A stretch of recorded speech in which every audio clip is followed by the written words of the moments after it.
everybody. Good evening. Welcome back to another TTRP. That's the Transformers Talk Raw podcast on YouTube and Spotify. I appreciate you guys listening today and joining me on this Monday evening. I hope your day went well. I want to get your work week started off for you. So today we're going to be discussing a very interesting subject to me, and one that I think is actually going to occur at some point next year, possibly.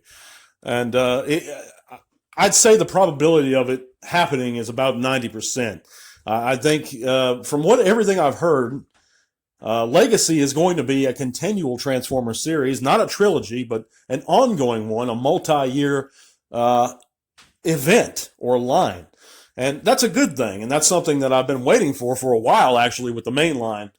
When you're talking Chug style or War for Cybertron style Transformers, retail releases, the main line.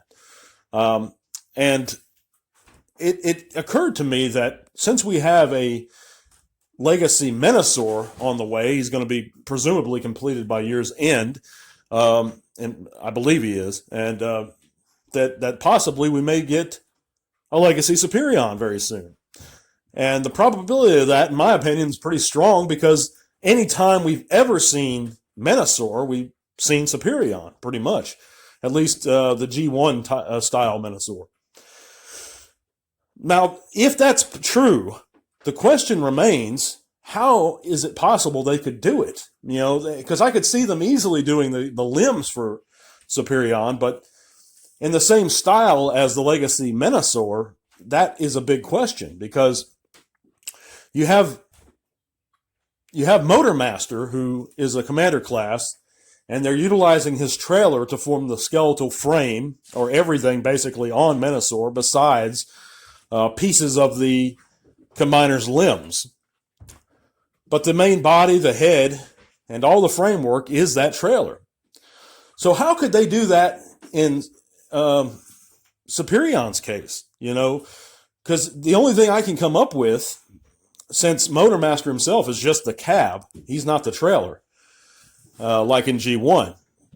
And those are like kind of faux or fake feet that he has in robot mode that just makes him look like his G1 self. So that's the only thing I can come up with, is if the new Silverbolt, or any new Silverbolt they create that is commander class, the robot itself is merely the tip of the plane or a small piece of the plane, while the rest of the plane would also form the skeletal structure of Superion, or a lot of Superion. But if that's the case, that would mean that it would really set a precedent for any new combiners to come, that unless they're larger characters. I mean, I guess you could get away with it with like Hungar, making a commander class just his whole body is the framework of Abominus, but that's very far out there, if ever. But to me, the proposition of a new Aerial Bots team or a new Menasor or Superion is very strong when you think about it. So, but it's interesting how Hasbro would pull it off. That's what I'm really wondering and speculating about. Because it's kind of, I mean, is that the way to do it here, guys? Is to make just Silverbolt a small piece of his own alt mode? I mean, that's parts forming to the nth degree. With Motormaster, it kind of makes sense. That's really the only route they could go, in my opinion, while keeping it in scale, because you can't make his whole Motormaster's whole body the trailer also anymore without making it supremely out of scale with everything, like in G1. So, but how would you guys do it? Do you have any thoughts on this subject? I would personally also be very excited to see a new set of Aerial Bots. And while I liked the Combiner Wars set, I was always a little miffed about the fact that Slingshot and Wild Rider were left out of their respective teams initially, being exclusives and harder to get. Now, did I like Alpha Bravo? I think his name was Off-Road, the Stunticon member that replaced Wild Rider initially? Yes, I liked them. I liked the designs. They look good. It was just a little odd having a helicopter as part of the Aerial Bots. I guess it still kind of made sense. They're both aerial vehicles, but excuse me. But yeah, I just wanted to talk about this a few minutes. and speculate on what we could be getting in the future. I would love to see a new Technobot set myself, but that's very speculative and very in the future, if at all.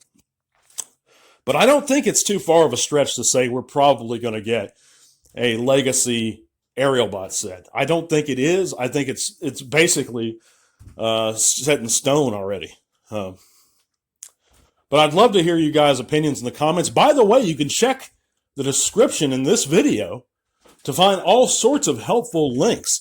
One being our change.org petition, where I'm calling for the removal of the YouTube channel Prime versus Prime, his immediate removal, because the man is guilty of receiving stolen merchandise and reviewing that stolen merchandise, which is illegal in probably 95% of the world. And if you'd like to see a change, I mean, he's just profited off of this time and time again. You guys know, if you follow the channel, that I have extensively called Hasbro and lured them to this issue. But if we can get a certain amount of signatures, if we can reach 100 signatures on change.org, Change itself will do a lot in promoting that petition and getting it in front of more eyes.